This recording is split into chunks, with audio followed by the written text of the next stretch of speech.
Всем привет! Вот уже прошел год с момента покупки Geely MK и появилась первая серьезная поломка. Но я даже не знаю, появилась ли она. Возможно, она была даже до меня. Появился стук в районе центрального туннеля, вот, под рычагом коробки передач. В общем, проявляется он при разгоне, стукает, при торможении стукает, ну и на мелких неровностях также постукает. Такой мягкий стук, не жесткий. В общем, я уже нашел, в чем причина. Сейчас я вам покажу, что произошло.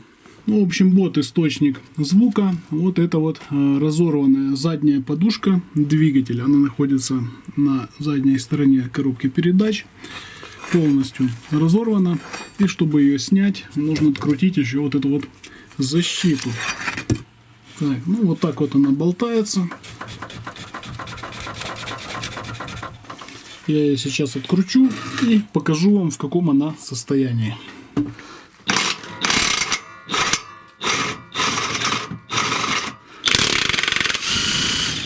Так, не без труда удалось вынять подушку, пришлось еще ее кронштейн открутить, я вам его попозже покажу.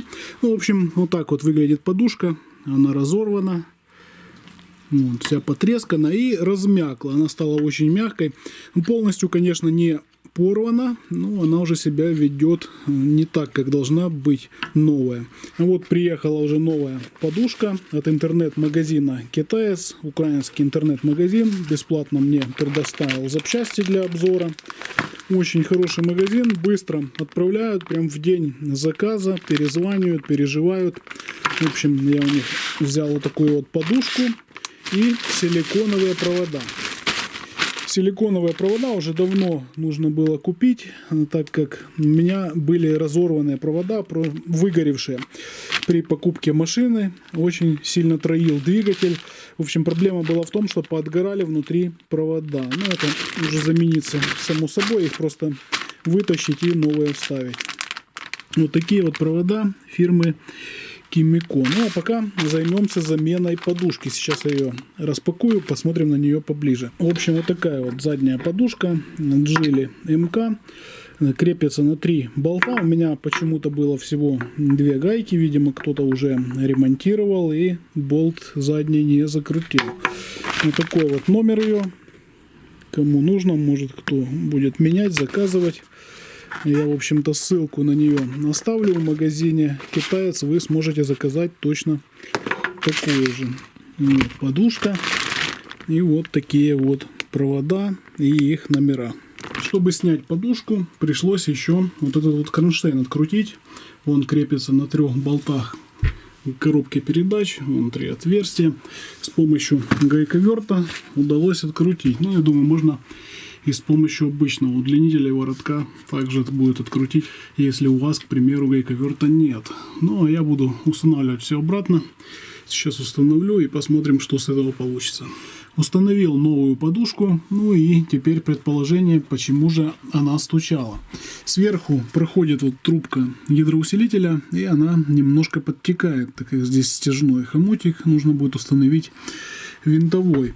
И масло попадало на резинку, резинка размякла, а на кронштейне подушки вот здесь вот есть вот такие вот выступы, как бы упоры.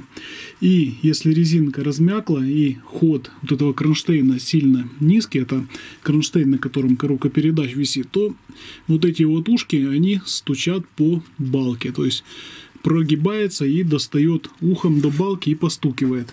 В общем, сейчас я попытаюсь что-то сделать с трубкой, чтобы масло не текло, и ставлю защиту обратно. Собираю, проедусь и скажу вам о результате, действительно ли мои предположения были верны или нет. Ну и сразу установлю новые высоковольтные провода, чтобы проверить, как они подходят. Так, уложил провода, сейчас заведу, посмотрю, как они работают. Так, ну вроде нормально работает. Тойотовский двигатель шепчет. В общем, все нормально. Сейчас прокачусь, посмотрю, перестала греметь подушка двигателя или нет. В общем, проехался я после замены подушки. Все нормально. Как стучало, так и стучит.